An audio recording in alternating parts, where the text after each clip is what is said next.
En este encuentro nos vamos a referir ahora a un tipo especial de transmisión, a un tipo especial de conectividad, porque es algo con lo que nos vamos a cruzar frecuentemente a la hora de grabar el sonido para nuestros audiovisuales. Vamos a arrancar al revés, vamos a decir que nosotros para conectar micrófonos, lo vimos la semana pasada, utilizamos conectores que están obviamente asociados a conductores, cables que en sus extremos tienen fichas. Cuando hablamos de conectar el micrófono, el shotgun, que es nuestro micrófono principal, y lo conectamos a nuestro mixer o a nuestro grabador, lo que vamos a hacer es encontrar una fichita que recibe el nombre de XLR, y esa fichita que tiene 3 pines va inserta en el micrófono y se conecta también el otro extremo, se conecta al grabador o al mixer. Recuerden que estos micrófonos, los shotguns, para poder funcionar, requieren de una energía especial que se la proporciona o el grabador o se la proporciona el mixer, ¿sí? Que se llama Phantom Power, que es de aproximadamente 48 volts. Y esto, repito, va a tener que ver con la tecnología del micrófono, va a tener que ver con la tecnología del grabador, con varias cuestiones que tenemos que desarrollar y que van a poder encontrar también en nuestra bibliografía.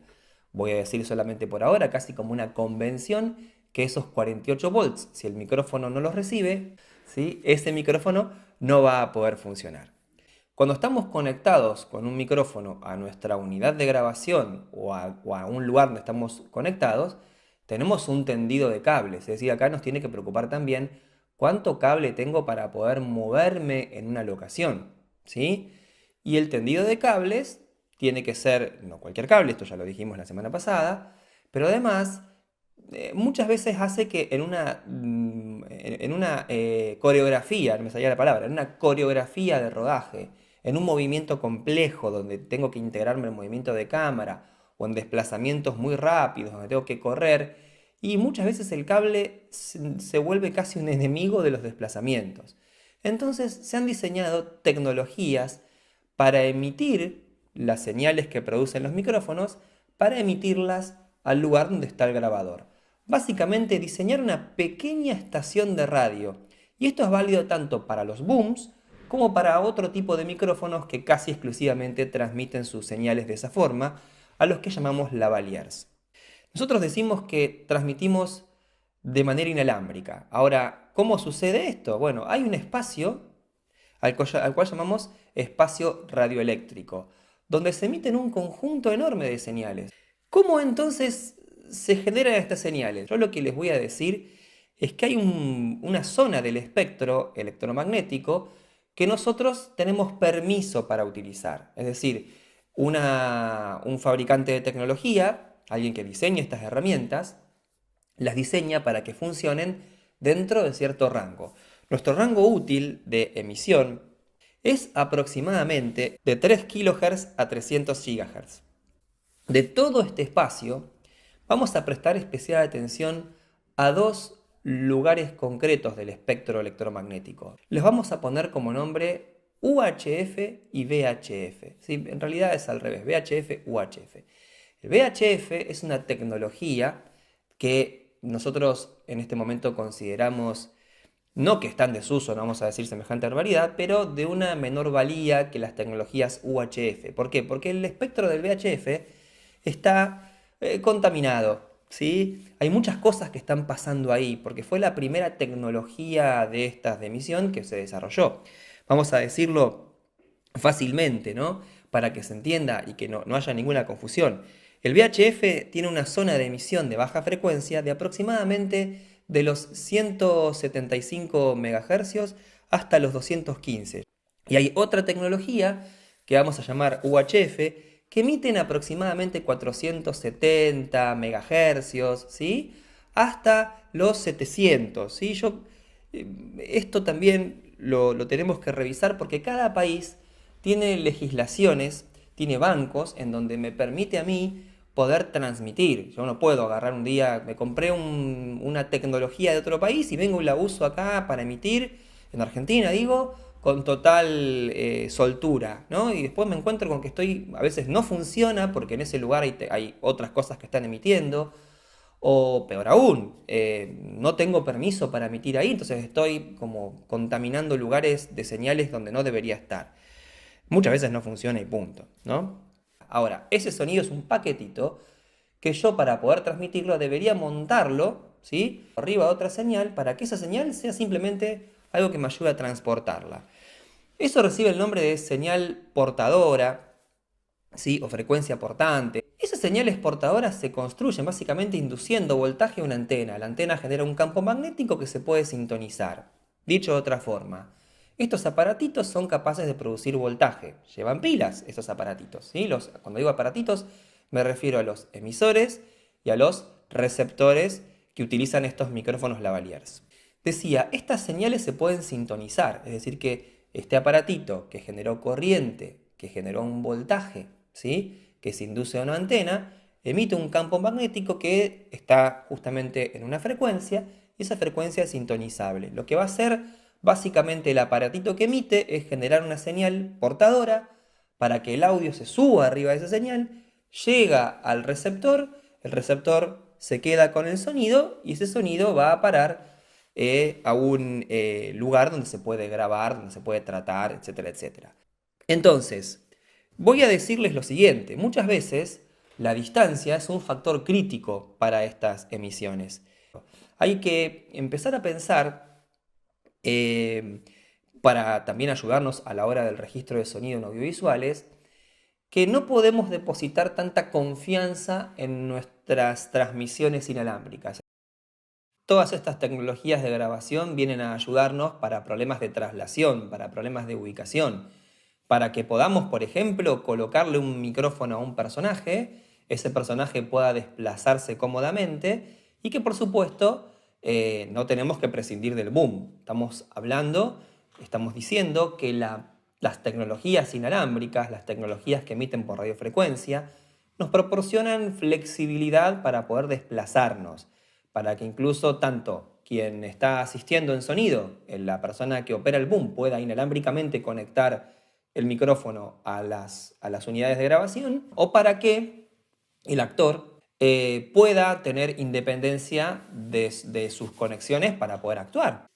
¿Qué es lo que tenemos que pensar ahora? ¿Cómo hacemos para prepararnos para ese momento, para la colocación tanto del micrófono como del emisor, el aparatito que emite la señal que genera el micrófono, ¿sí? Y el receptor? Vamos a arrancar primero por el emisor. Los emisores emiten en una frecuencia de emisión. ¿La frecuencia qué es? La frecuencia donde este aparatito está emitiendo. ¿Se acuerdan que antes yo había hablado de portadora? Bueno, ¿dónde se genera esta frecuencia de emisión? Es decir, ¿en qué frecuencia este aparatito yo lo puedo sintonizar? Y obviamente, para poder escuchar lo que este aparatito generó, lo que tengo que hacer es poner la sintonía de la frecuencia en el mismo lugar. ¿Se entiende? Es decir, tanto emisor como receptor lo que consiguen es justamente emitir y recibir en la misma frecuencia. Muchos dispositivos de este tipo me permiten incluso hacer un escaneo, porque muchas veces yo no puedo decir, bueno, yo quiero emitir en tal lugar, en los 518.000 MHz. Bueno, perfecto. Eh, pero ¿cómo sé que esa señal está libre? Es decir, que no hay otra señal que está contaminando. Emisor y receptor tienen que estar configurados en la misma frecuencia de emisión y sintonización, obviamente. Lo que no quiere decir es que todos los equipos de esta cadena no deben estar todos puestos en la misma frecuencia porque obviamente estamos armando un lío bárbaro. No existe un seteo que a mí me lo dan funcionando el equipo y que este equipo que funciona así en este lugar yo lo traslado a otro y mágicamente funciona. Es un acto obligatorio de quien opera el equipo de audio tener que hacer este escaneo locación por locación e incluso muchas veces durante esa jornada que transcurre en una locación hay que volver a escanear porque bueno, las condiciones de emisión y de recepción varían. Tengo que preocuparme por encontrar un lugar donde yo pueda emitir. Cada frecuencia de emisión y de recepción tiene que ser diferente para cada par de emisor-receptor, ¿ok? Y que esas frecuencias tengo que hacer un escaneo. Cada fabricante y cada tecnología propone, ¿sí? Una forma de hacerlo. Algunos lo hacen por un menú, otros vienen con un software que nos ayuda a eso. Incluso hay algunas aplicaciones que podemos tener en nuestro teléfono que nos permiten saber dónde están estas zonas de emisión para poder setear nuestros micrófonos. Muchas veces tengo un emisor asociado a un receptor, pero otras veces, en casos por ahí tecnológicamente más complejos, tengo varios emisores asociados a un único receptor modular. Es decir, que es un receptor que es capaz de poder discriminar todas las señales que recibe, ¿sí? Y ese receptor tiene incluso una tecnología de antenas que es diferente a las antenitas que vienen con los emisores y receptores. Digo algo también referido a esto. Las antenas de los aparatitos no son una cuestión que están ahí como porque sí, ¿no? Digo, yo no puedo creer que, bueno, que si cuando escondo el emisor en un personaje, le pongo la antena hacia abajo o hacia el costado, funciona igual que hacia arriba. Las antenas, que tienen la forma de un cablecito, se llaman dipolos. Y esos dipolos emiten de una manera. Algunos los llaman emisión omnidireccional. Tiene un comportamiento parecido, pero en realidad es como si fuera una figura de 8 alrededor de la antena. Y esa figura de 8 va irradiando.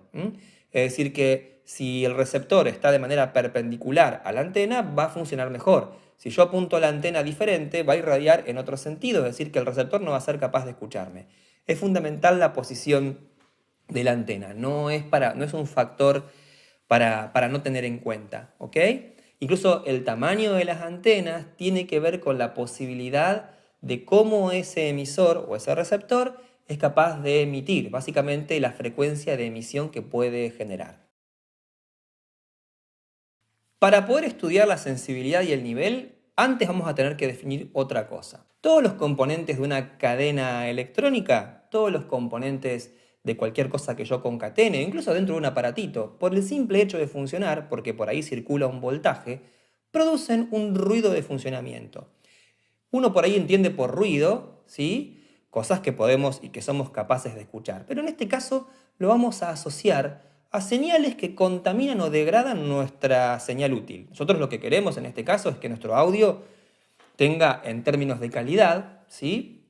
Ya saben que esta palabra a mí mucho no me gusta, pero en este caso la vamos a usar, que nuestro audio tenga la definición que deseamos. Yo no puedo tener un audio degradado, ¿ok? Que yo escucho que el actor dice algo, está diciendo sus textos, y cuando escucho el resultado por auriculares, no estoy escuchando lo mismo. Escucho que esa señal suena espantosa. Bueno, ¿por qué puede pasar esto? De hecho, no debería. Pero algo que podría eventualmente en un dispositivo pésimamente diseñado, esto ya sería un problema de fabricación, es que todas las señales que el mismo aparato produce por el hecho de funcionar, afecten, toquen, como que muerdan a la señal útil que es mi sonido. Esa separación que existe entre la señal útil y el comportamiento del dispositivo se llama relación señal-ruido. Este concepto de relación señal-ruido se utiliza en múltiples cosas en el mundo del sonido. Incluso lo podemos utilizar también para hablar de nuestra separación de las voces con respecto a los fondos. ¿Qué tanto ruido de fondo tengo y las voces qué tan separadas están, ¿no? Básicamente para estudiar el comportamiento dinámico o la relación de dos grupos de señales o de dos grupos de informaciones. ¿Por qué les cuento todo esto? Porque los dispositivos de emisión y de recepción tienen algo que se llama sensibilidad. ¿Por qué? Yo voy a colocarle el micrófono al personaje, voy a enchufar el microfonito, muchos conectores dependiendo del nombre y de la marca del fabricante, del modelo, van a ofrecerme tecnologías de conexión diferentes, pero lo importante acá es que una vez que está toda la cadena funcionando es empezar a probar. Yo no puedo disparar la grabación sin hacer ningún tipo de prueba. Entonces, en ese caso, ¿qué es lo que voy a hacer? Voy a escuchar que el actor diga su texto y que pueda empezar a probar. Hay que hacer una simulación para poder probar varias cosas, entre ellas el nivel de grabación. Ahora bien, puede ser que lo que yo estoy escuchando le falta un poquito de entrega. Bueno, para eso tengo en los emisores tengo algo que se llama sensibilidad. Yo puedo aumentar la sensibilidad, es decir, cómo la señal va aumentando en nivel, ¿sí? Para mejorar la entrega, porque me estoy quedando corto de nivel. O puedo todo lo contrario, bajarla. Porque si yo tengo alguien que grita con todo, puedo producir una distorsión. Recuerden lo que vimos en el encuentro anterior, donde hablamos del rango dinámico, es decir, que yo tengo una zona donde yo me puedo mover con las señales, es decir, que yo puedo empezar a grabar y las señales se van moviendo, las señales de grabación se van moviendo dentro de esa zona, ¿no? En términos de nivel estoy hablando, ¿no? De amplitud. Si las señales tocan el techo, se van a producir distorsiones. Bien, es decir, que yo con la sensibilidad que genera este aparatito de emisión, puedo trabajar sobre el nivel de emisión, es decir, no de emisión del RF, que es otra cosa, sino el nivel de sensibilidad del micrófono. En realidad puedo aumentar el volumen, para ponerlo en términos simples, el volumen que tiene ese sonido, ¿ok? Lo dije de una manera que yo la escucho y me espanto un poco, pero ustedes creo que me entienden mejor. Entonces esa señal ganó en amplitud, ¿ok? Y se emite. Pero ahora de otro lado hay un receptor que tiene algo que se llama AF out, ¿sí? Audio Frequency Out, bueno, algunos le ponen otros nombres, vamos a lo concreto. Básicamente es con qué nivel sale esta señal, o menor o mayor, ¿ok? Entonces, el problema acá es pensar, bueno, tengo un nivel de emisión, tengo un nivel de recepción, entonces lo que tengo que pensar es, bueno, ¿qué relación establezco entre la potencia de este sonido, en realidad el nivel, para no hablar de potencias, y qué relación tengo con esto y el nivel de grabación? Son tres cosas que se ponen en juego a la hora de configurar este momento útil de la grabación de este sonido.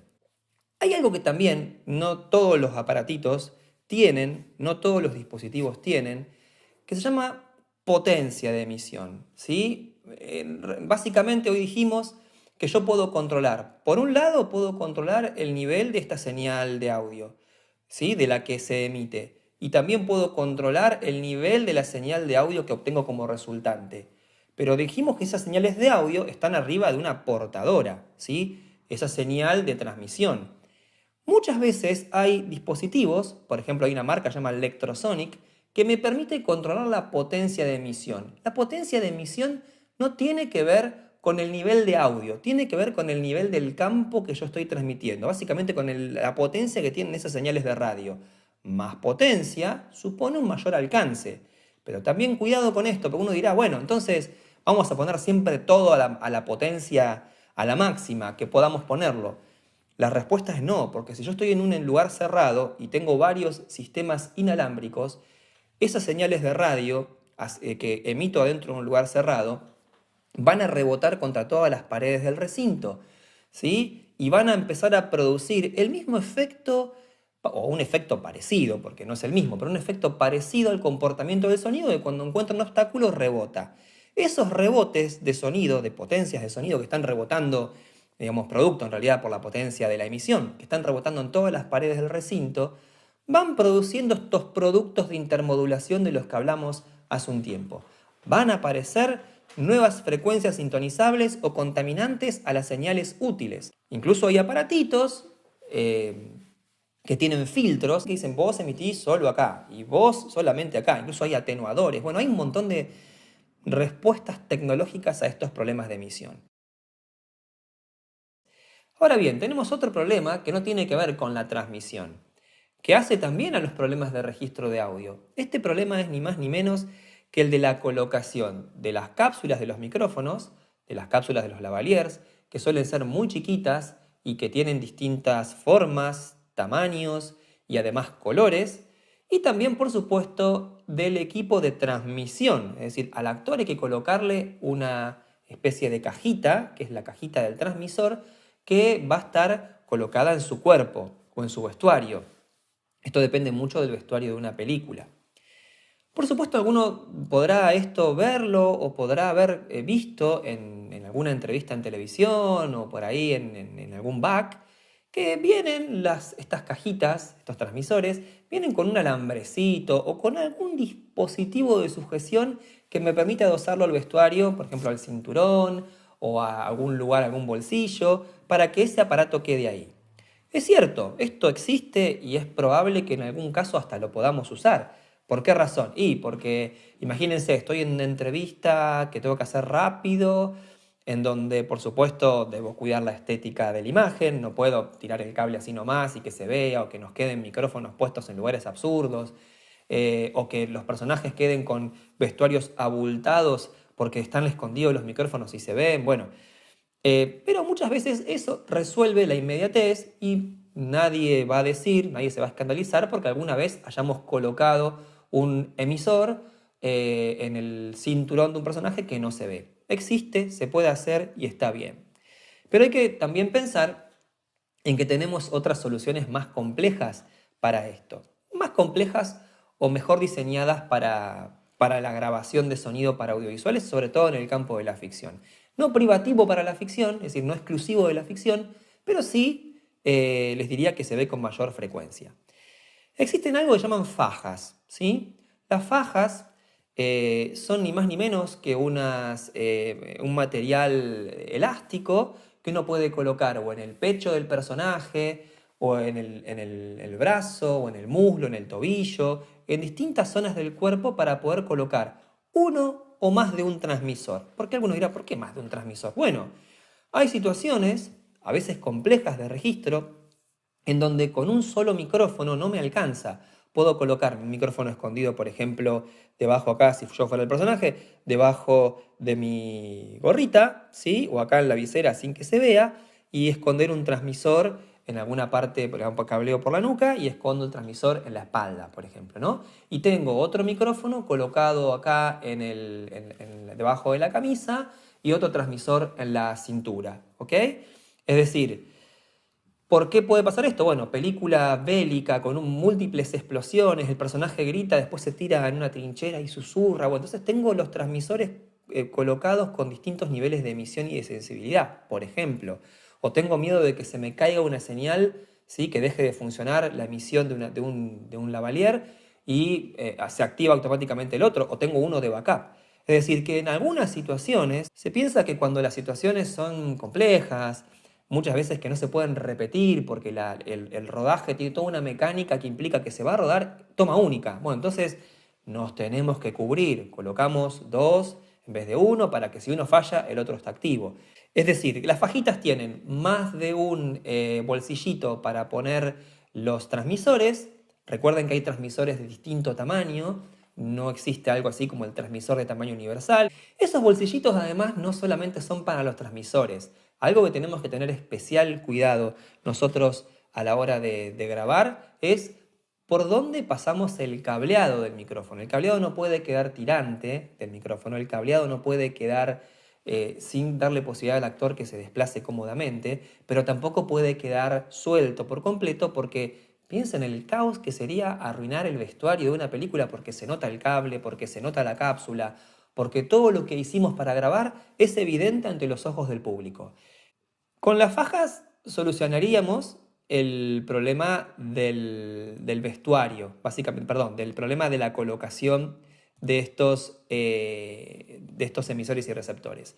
Muchas veces, en algunas producciones donde los vestuarios son complejos, con el equipo de producción, con el equipo de arte, con el diseño de vestuario, se piensan en lugares específicos del vestuario para poder colocar tanto el emisor como el lavalier. Es decir, si no hay posibilidad de poner fajas, nos arman bolsillos especiales.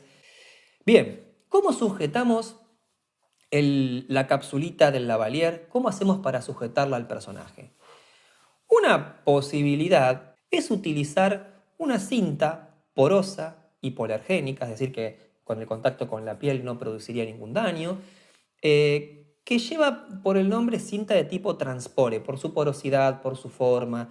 Es una cinta que, si bien no es la mejor, insisto, ni es el tipo de adhesivo que nos gustaría utilizar, muchas veces no nos queda más remedio y es el que tenemos que usar.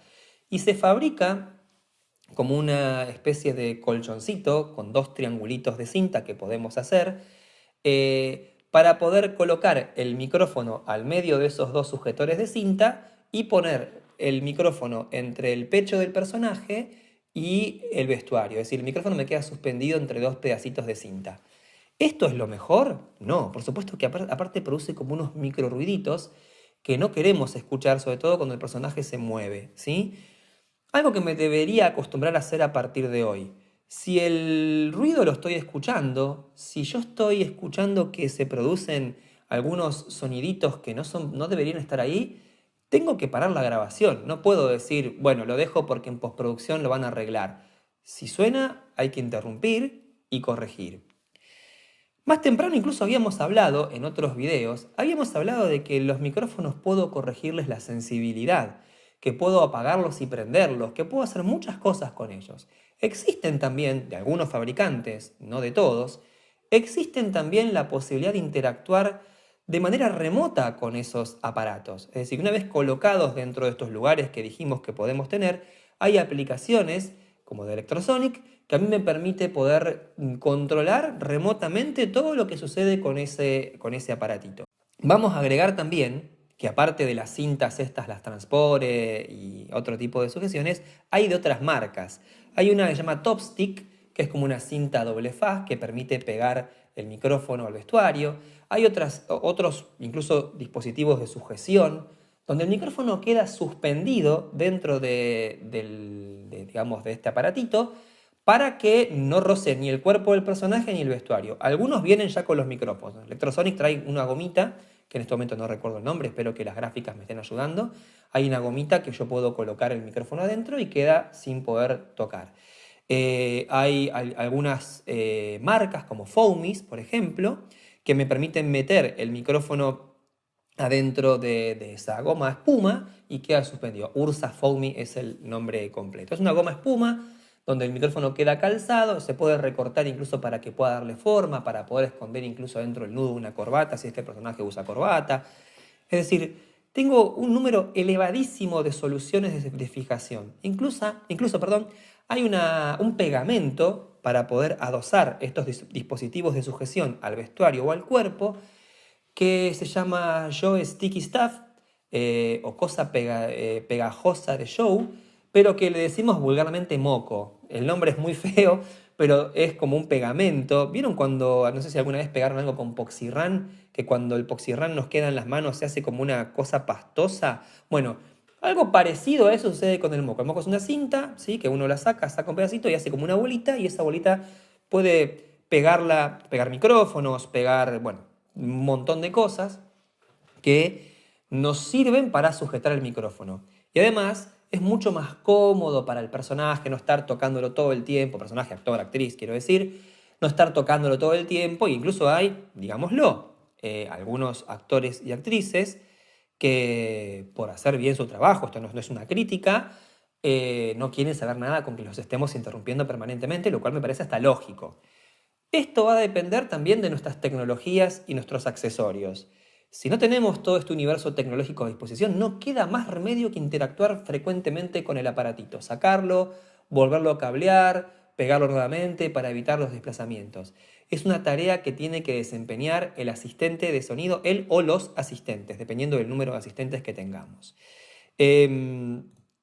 También los Ursa Foamies se pueden utilizar para poder colocarlo en el corpiño de las actrices, porque muchas veces todo el corpiño tiene algunos alambres que impiden colocarlo en lugares correctos. Entonces siempre la posición correcta del micrófono tiene que ser en el eje de la respuesta en frecuencia óptima que tenga el micrófono. Recuerden que las cápsulas tienen un diagrama polar. O es cardioide, es decir, que responde en el eje de donde se produce el sonido, o es omnidireccional. Entonces, si yo giro la cabeza y tengo un micrófono cardioide, me voy a perder. Entonces, por ahí tendría que poner micrófonos en todos lados. Sería poco práctico. En cambio, un omni, yo puedo moverme y me va a seguir escuchando. Una cápsula omni va a servir para eso. Incluso hay algunas marcas y modelos, como DPA, por ejemplo, las cápsulas DPA, que vienen con sus dispositivos de sujeción. Es decir, acá tenemos no sé, Ursa Circles, tenemos, ya los nombré, los Foamies, tenemos stickers que se pueden pegar. Hay un montón de accesorios que deberíamos, para pensarlo correctamente, deberíamos pedirlos a producción como parte de los insumos. Es decir, esto no es propiedad exclusiva de quien hace el sonido. Forma parte de los insumos que el equipo de sonido directo le va a pedir a producción para tener como disponible, ¿ok? Eso se lo tiene que pagar producción. Para terminar, les vamos a proponer que revisen los apuntes de cadena de audio y los apuntes que están en el grupo como lecturas sugeridas, que probablemente al terminar este video vean como, bueno, justamente materiales para poder leer.